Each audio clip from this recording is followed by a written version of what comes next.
Please restrict yourself to 5 minutes. उपसभापति महोदय, मैं आपका आभारी हूँ कि आपने मुझे समय दिया। महोदय, सुबह से मैं भी सुन रहा, कुछ बात कहने से पहले मैं जरूर इस सदन का ध्यान आकर्षित करना हूँगा। सबसे बड़ी समस्या इस देश के अंदर एक जाति सिस्टम की है, जो वंचित वर्ग है, पीड़ित वर्ग है। हम लगातार प्रोविजन तो करेंगे, लेकिन सबसे बड़ा इस देश को, इस सबसे बड़े सदन को सोचना पड़ेगा, जब तक इस देश में जाति नामक संस्था रहेगी तब तक ये देश एक वास्तविक रूप से लोकतांत्रिक और समतापूर्ण समाज और देश नहीं बन सकता है। तो एक फैसला होना चाहिए हम सब लोगों को कि जब जाति उन्मूलन के लिए इस देश को आगे बढ़ना चाहिए। ये तो एक सीढ़ी है वंचित वर्गों के लिए। जब तक जातियां हैं तब तक जाति व्यवस्था पीड़ित लोग रहेंगे और उनको रिजर्वेशन का अधिकार भी चाहिएगा।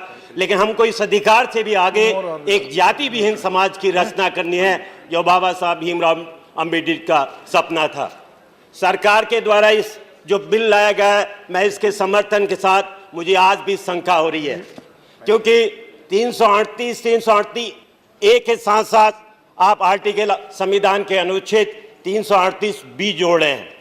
उस बी जोड़ने में मैं माननीय मंत्री जी को सुन रहा था, आखिर हम क्यों इसको ला रहे हैं कि हम नेशनल बैकवर्ड कमीशन को भी संवैधानिक दर्जा देना चाहते हैं, और उसी तरह से जिस रूप में एससी कमीशन है, national commission for scheduled caste और शेड्यूल्ड ट्राइब है। और मुझे अभी मैं रिपोर्ट देखता, पुराने चेयरमैन साहब की, और मंत्री जी ने जरूर देखा होगा, 2015-16 की रिपोर्ट है नेशनल शेड्यूल कास्ट कमीशन की, कि शेड्यूल कास्ट कमीशन की बाइंडिंग जो रिकमेंडेशन है वो दंड विहीन है, कोई मानता नहीं उसको। अगर टूथलेस है, सरकार जब इस बिल को लाई थी इस आधार पर लाई थी कि national commission for schedule caste एक मजबूत है, एक मजबूत संवैधानिक अधिकार है, और उसी सरकार ने अगर पुराने कमीशन 2015-16 की रिपोर्ट को माननीय मंत्री जी ने देख लिया होता, जिसमें कहा गया है कि ये बहुत ही दंडविहीन है, और national commission of schedule caste की तमाम रिपोर्ट्स को बाइंडिंग आधार मिलना चाहिए, मजबूत आधार मिलना चाहिए, वो संवैधानिक दायित्व अगर आप उस कमीशन को दे दे तो मैं समझता हूं हम एक सार्थक दिशा की ओर बढ़ते। और यही होगा, आज हमने नेशनल बैकवर्ड क्लास को भी 338 ए के साथ साथ बी में शामिल कर लिया। उसकी भी रिकमेंडेशन वही होगी जो एससी कमीशन की है, जो एसटी कमीशन की है, और एक नया बैकवर्ड कमीशन भी बन जाएगा। दूसरी बात जो शंका आ रही है, पहले लोगों ने कहा कि स्टेट के अधिकारों को के हनन का तो अधिकार नहीं, कि राज्यों को जो बैकवर्ड क्लास आइडेंटिफाई करने का अधिकार था उसमें कहीं कुठाराघात तो नहीं है। कह रहे कि नहीं, इस बिल का उस पर कोई प्रभाव नहीं पड़ेगा। मुझे लगता है क्योंकि जिस आर्टिकल में आप ला रहे हैं, संविधान की 341, 342 और 342 में 342 ए आप जोड़े हैं। एससी और एसटी के लिए एक लिस्ट होती है, वो नेशनल लिस्ट होती है, वो राज्य की सरकारों के लिए भी मान्य है, वो केंद्र की सरकारों के लिए भी मान्य है। वो लिस्ट केंद्रीय सरकार की नौकरियों के लिए भी मान्य है, वो राज्यों के लिए भी मांग है। लेकिन बीसी के संदर्भ में पुराना कमीशन को, जो नेशनल बैकवर्ड कमीशन था, वो राष्ट्रीय आधार पर लिस्ट को मंजूरी देता था और स्टेट का अपना अलग कमीशन होता था।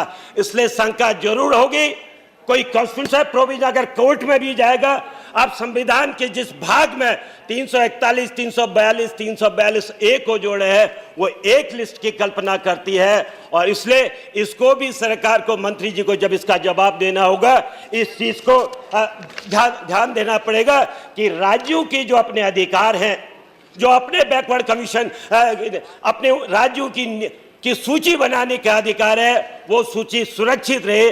क्योंकि ये सिर्फ बैकवर्ड कमीशन के मामले में है कि 2 सूचियां हैं, एक केंद्र की सूची है, एक राज्य की सूची है।